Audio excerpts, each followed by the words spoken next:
Artists, in a world of noise, make one thing that matters to one person. Manage that and you reach your audience. Reach your audience and the world moves. The world moves and your life with it. Hi guys, so I'm just going to try a little bit of a different format this week. It's been really fun to get started on YouTube and I've had a couple of sort of clear ideas, and I thought with this week's video that instead I'd just give you a little glimpse into my life, what I'm thinking, what's happening. So I'm shooting from the hip a little bit more. So I've just been in the studio and I've recorded these two new songs, which you can check out in the other two videos. Wolves at the Door, Wolves at the Door and Vampires. So wonderful, so utterly joyous to be back in the studio. I was underprepared, but the pressure of actually having to focus and having this accountability date made a massive difference. It just came off, and I really think I've made some of my best work. So I'm kind of like pretty mind blown, pretty dazed, and it's got me just so pumped up and excited for this project and for the next stages. In fact, so much so that immediately when I came out of the studio, I already booked in the next studio that I'm going to, and I have a bunch of ideas, and I found myself in exactly the same position. So I've got this next 10 days to really get these couple of song ideas down. So I'm just going to dive back in. But this week's not going to be just about the music. It's going to be also a little bit about the wider ecosystem, how I'm thinking. And I think one of the things with these YouTube videos, some of them are going to be really focused. So the last video really focused on the topic of resistance, zeroing in on how we can overcome creative resistance.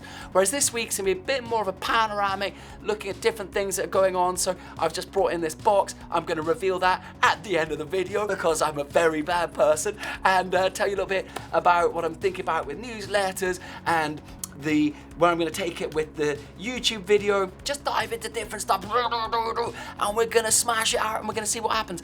And why am I doing this? Just so I want to try different formats. I kind of don't want everything to be in a straight jacket. I'm trying to work out a sort of language for my YouTube, see what works with you guys. So got any comments, got any feelings, you prefer this one or a different type, just shout. What are you into? I'm working it out. YouTube is a language and I'm trying to work it out while staying completely true to how I feel about this mysterious thing that life is. All right, let's see what happens. So in Boxhagener Flea Market in Berlin, trying to get a few little things for the studio. I bought this new lens. It's like the cheapest possible lens, like 50 euros that you can get for a Sony camera. It's turning everything into Casey Neistat. Pretty awesome. Let's go.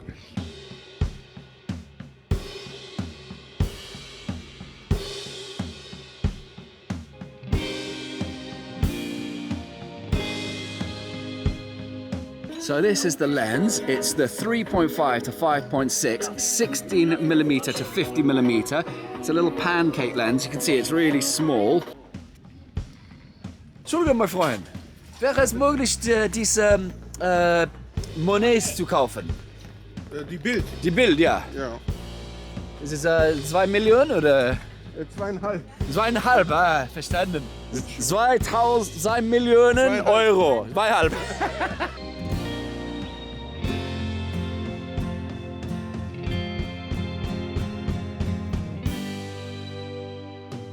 Vlogging is just this absolutely, totally alternate and fun type of art form.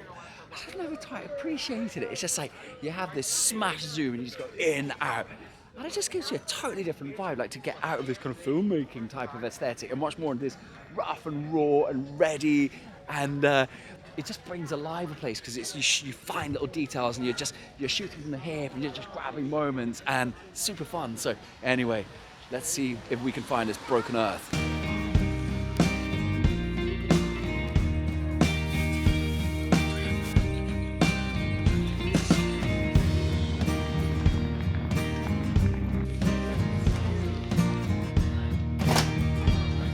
A little bit of a strange day, bit of a funny headspace, but just kind of trying to get an idea out of days. I'll show you what I got.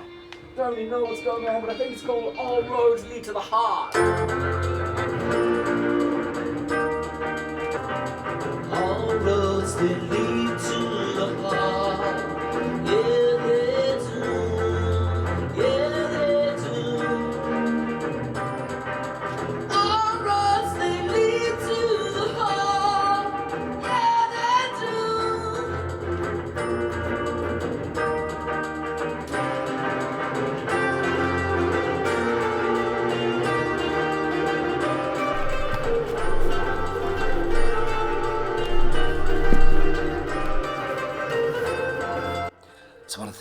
internet is obsessed with is morning routines.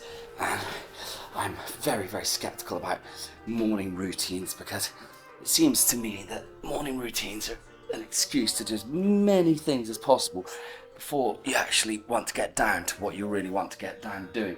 And for me, it's like the morning routine is simply this. It's how can I get up and how can I get to the creativity in the shortest expanse of time. So everything is about just skipping all the steps in between. Why? Because there is a certain creativity in those first 2 hours that is utterly precious, and you just have to be very sentient about what you want to do it with. And the simple question is, what is most important to you? And for me, the most important thing is the creative life in terms of my working life. And so then the question is, how can I get myself into that zone, into that spirit as quickly as possible? And if I am not down to it at 8 o'clock, I feel like I'm losing time. Not because I want to be in a rush of manic, but because that is when the energy is there. Capture it.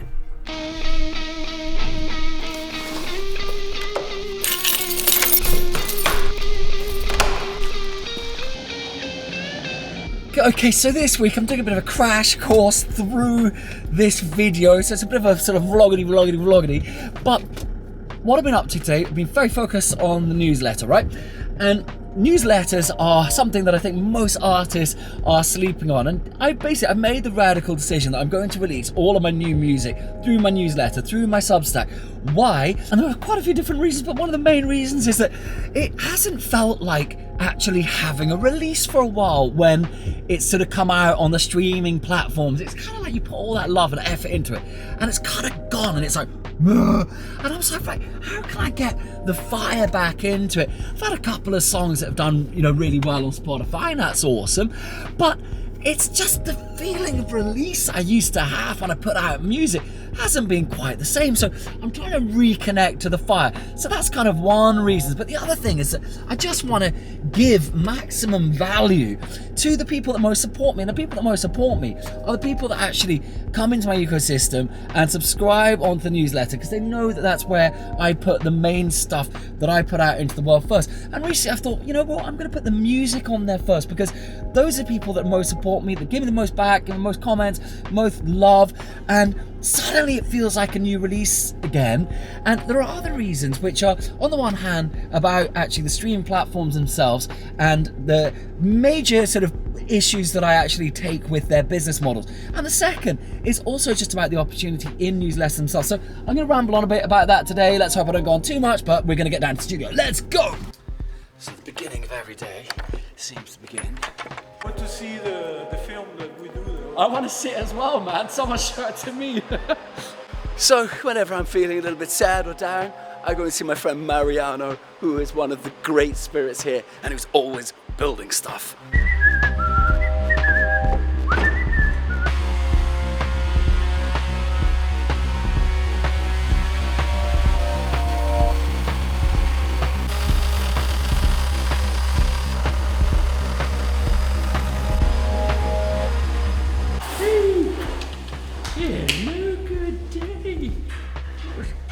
What a gorgeous creature. 3 gorgeous creatures.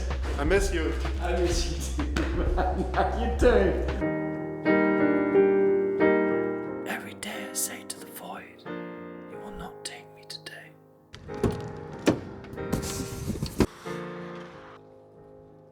Every day I say to the void, you will not take me today.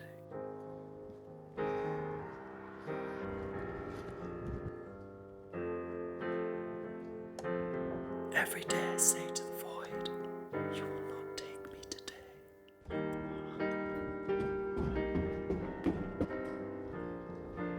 There is a path in the arts, we just have to find it.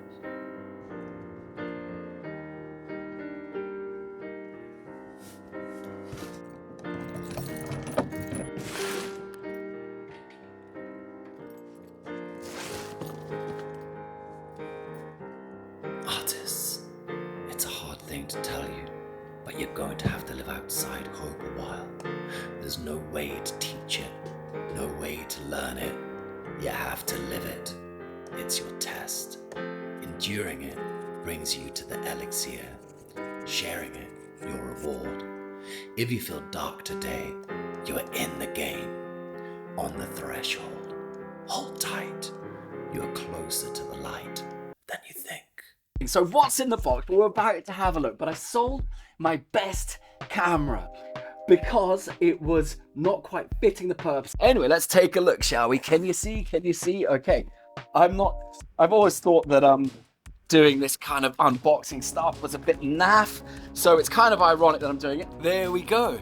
I exchanged my A1 because I wanted to get the A7R 5. There you go. The other thing was several times when I've been doing photos, I've just found that the zoom was not quite as fast as I'd like it to be. So I've taken the hit and I have indeed actually upgraded to the Mark II of the 70 to 200 2.8. So this is super exciting. I just have the feeling that this is going to be the next level combination between the autofocus and the A7R5 combined with this. I just think we're going to have the top of the top world-class system, and I'm super excited, and we can already feel how much lighter that is. And it's unbelievable how much lighter. It's fantastic. And let's have a look at what we've got in here. Very nice, blah blah stuff. Here we are, really exciting. So I'm just going to come up here again and try not to drop it, because you do get a bit overexcited. Ta-da! Look at this piece of beauty. My word, that's so nice. I'm really excited to welcome this into my ecosystem. Okay, there we go. That's that. Let's get down to business. As an artist, you live between where you are and what you are becoming. Sometimes it's hard to know how to navigate between the two. Here's a short manifesto of what has worked for me. My story is that in 2020, I felt stuck as an artist, successful enough to continue, but without hope of a breakthrough. But I recognized to progress I needed to change. I hadn't reached beyond my own audience for years. Simply put, I had flatlined. It was clear, either give up or revolutionize. I'm amidst that transformation. It has propelled things forward in terms of self-growth, quality of work, and reaching a new audience. Here's what's worked for me. 1. Changing a negative feeling towards social media. 2. Concentrating on message rather than only my own work. 3.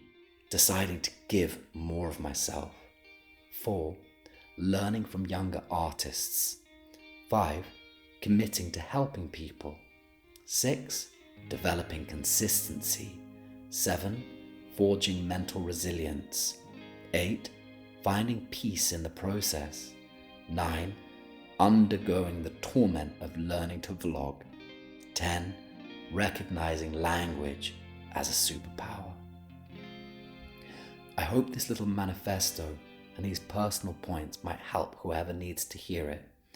If you're struggling or have a question about my journey, please drop a line and comment and I'll expand on it. Much love and keep on. Jim.